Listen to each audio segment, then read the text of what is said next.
महाभारत के सबसे बड़े चालबाज, सबसे शातिर दिमाग शकुनी, जिसने पूरे कुरु वंश को बर्बाद कर दिया, जिसने द्रौपदी का चीरहरण करवाया, जिसने पांडवों को वनवास भेजा।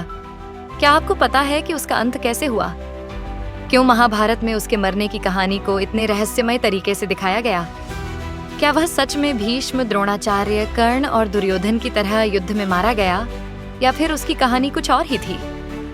आइए जानते हैं शकुनी के अंत का असली रहस्य। शकुनी सिर्फ दुर्योधन का मामा नहीं था, बल्कि गांधार राजवंश का राजकुमार था। भीष्म पितामह ने गांधारी का विवाह धृतराष्ट्र से जबरदस्ती कराया था। जब गांधार का राजा, शकुनी का पिता, इसका विरोध करता है तो भीष्म पूरे गांधार को नष्ट कर देते हैं। शकुनी को बदला लेना था, लेकिन सीधे युद्ध से नहीं, बल्कि कूटनीति से। अगर कोई शत्रु शक्तिशाली हो तो उसे ताकत से नहीं, बल्कि चालाकी से हराना चाहिए। यही शकुनी की सोच थी। महाभारत के युद्ध में शकुनी ने कौरवों की तरफ से भाग लिया, लेकिन उसने कभी तलवार नहीं उठाई। वह सिर्फ युद्ध नीति बताता था और दुर्योधन को गलत फैसले लेने के लिए उकसाता था। जब सारे महारथी एक एक कर मर गए, भीष्म, द्रोण, कर्ण, दुर्योधन, तब आखिर में शकुनी अकेला बचा था। क्या वह भागना चाहता था? नहीं, उसे पता था कि उसकी मृत्यु तय है, लेकिन उसे यह भी पता था कि उसका बदला पूरा हो चुका है। कुरुवंश का अंत हो चुका था। द्रौपदी का चीरहरण महाभारत का सबसे भयानक दृश्य था।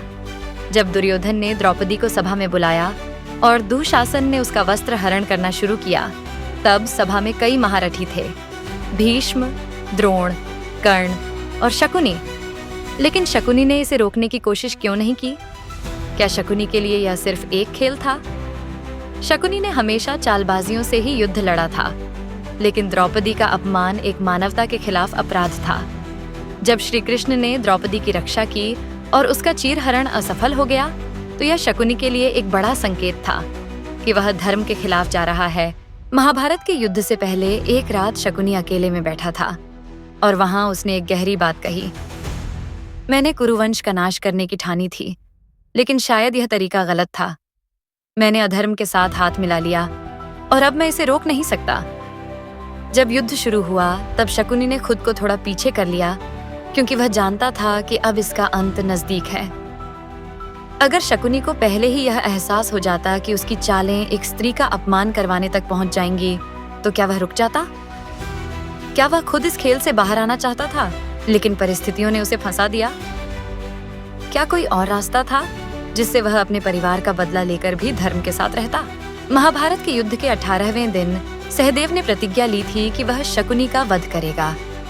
भीम के पुत्र घटोत्कच को मारने में भी शकुनी का हाथ था, इसलिए पांडवों को भी उससे बदला लेना था। युद्ध में सहदेव ने शकुनी को अकेला कर दिया और उसका संहार कर दिया, लेकिन मरने से पहले शकुनी ने एक भविष्यवाणी की। आज तुमने मेरा अंत कर दिया, लेकिन याद रखना, यही इतिहास खुद को दोहराएगा। धर्म के नाम पर अधर्म होगा और तब कोई नया शकुनी पैदा होगा। शकुनी ने जो किया, वह बदले की आग में किया। क्या वह सही था या गलत? यह आज भी बहस का विषय है। अगर शकुनी नहीं होता, तो महाभारत नहीं होता। क्या पांडवों के लिए यह जरूरी था कि वे राज्य जीते? और क्या शकुनी ने जो किया, वह सही था? तो दोस्तों, आपको क्या लगता है? क्या शकुनी सिर्फ एक खलनायक था या फिर अपने परिवार का बदला लेने वाला योद्धा? क्या महाभारत शकुनी के बिना संभव होता? आपको क्या लगता है? शकुनी के लिए द्रौपदी का चीरहरण सही था या यह उसके लिए भी एक गलती थी? अगर आपको मौका मिले तो क्या आप शकुनी से यह सवाल पूछना चाहेंगे? वीडियो को लाइक, शेयर करना न भूलें। कमेंट में बताइए कि आप इस पर क्या सोचते हैं और ऐसे ही अनसुने रहस्यों के लिए चैनल को सब्सक्राइब करें।